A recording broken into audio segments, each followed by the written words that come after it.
Bom dia, pessoal. Meu nome é Matheus Irondi Roloff e eu sou o professor de ciências de vocês. E hoje, pessoal, vou passar o conteúdo para vocês de cadeia e teia alimentar. Nós vamos entender um pouco como funciona uma cadeia, uma teia alimentar, quais são as diferenças entre elas. E vocês vão perceber, pessoal, que esse conteúdo vai ser muito importante para o futuro de vocês, para vocês, quando vocês tiverem a disciplina de ecologia ou outras matérias que vocês vão precisar saber um pouco dessas relações, e isso vai ser bem interessante e bem importante para vocês no futuro, certo? Então vamos iniciar a nossa aula. Primeiramente, pessoal, eu vou falar para vocês sobre a cadeia alimentar. A cadeia alimentar, ela é um pouco mais simples do que a teia alimentar. Então vamos lá.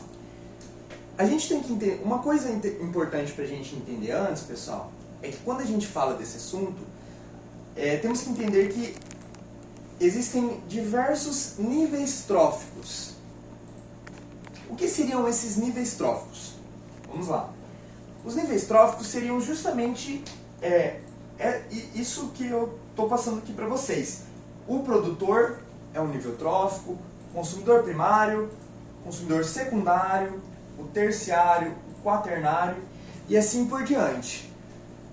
Quando a gente for ver outras teias e cadeias tróficas, vamos ver que essas relações elas existem entre todos os seres vivos que estão presentes na natureza. Então, além desses animaizinhos que eu passei aqui para vocês, podem ser outros animais também. Não precisam ser só esses, podem ter mais, menos, animais diferentes ou iguais e assim por diante. Então vamos lá. Primeiramente, pessoal, nós temos o nosso produtor.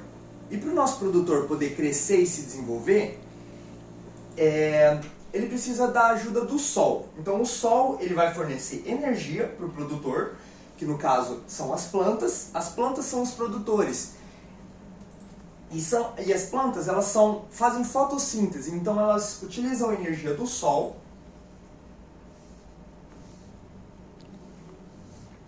para produzir o seu próprio alimento e para poder crescer, se desenvolver as suas folhas, o seu caule, os frutos, as flores que vão poder servir de alimento para os outros níveis da nossa cadeia trófica. Então, primeiramente, a gente vai ter o nosso produtor. Então, o nosso produtor, pessoal, ele vai servir de alimento para o consumidor primário.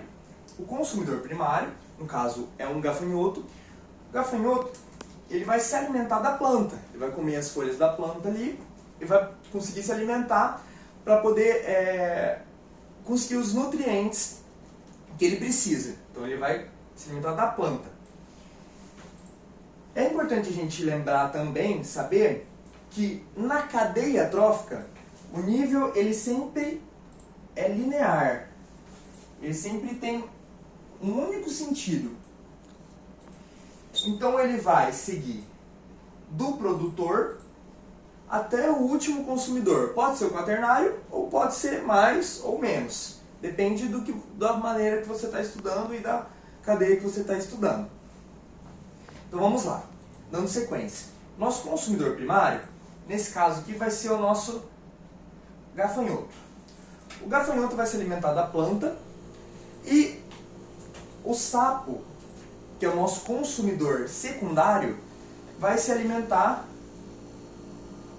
O sapo vai se alimentar do gafanhoto. E assim por diante, pessoal.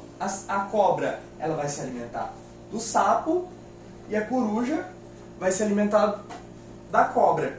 Então vai ser sempre um único sentido.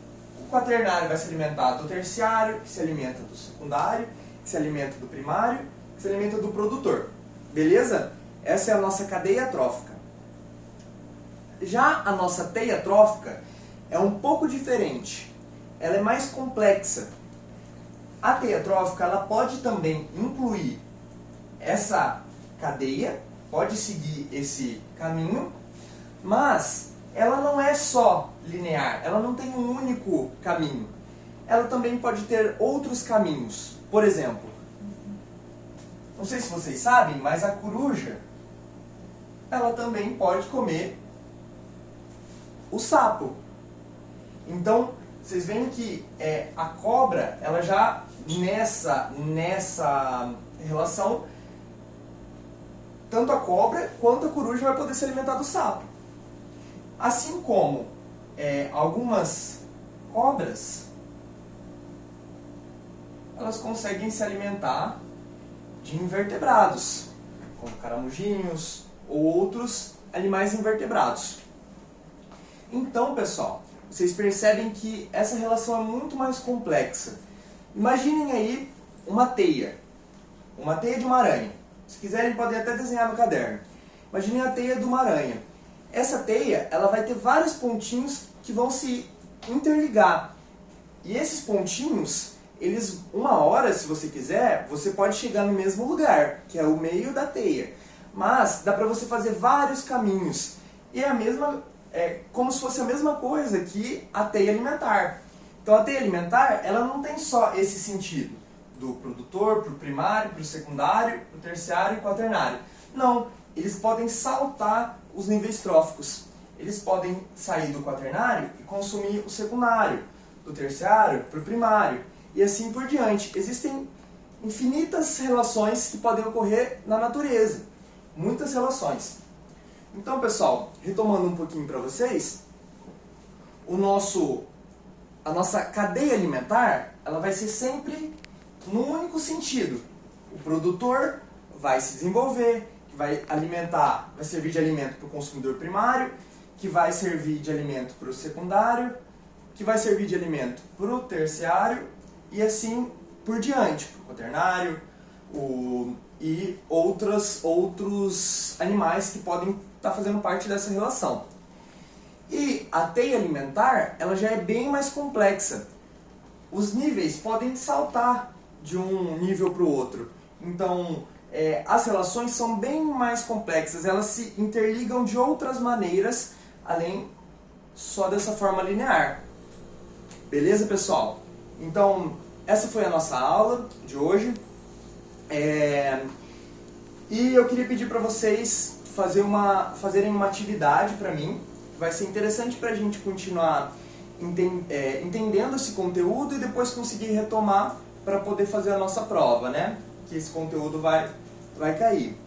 Então, eu queria pedir para vocês, pessoal, na casa de vocês, pensarem em algum lugar que vocês acham legal, um tipo de mata, e pensar nos animais que vivem nesses locais e colocar e desenhar uma cadeia ou uma teia trófica e explicar como que esses animais se interligam e desenhar, mostrar todos os níveis e colocar os animaizinhos para a gente poder entender e conversar depois.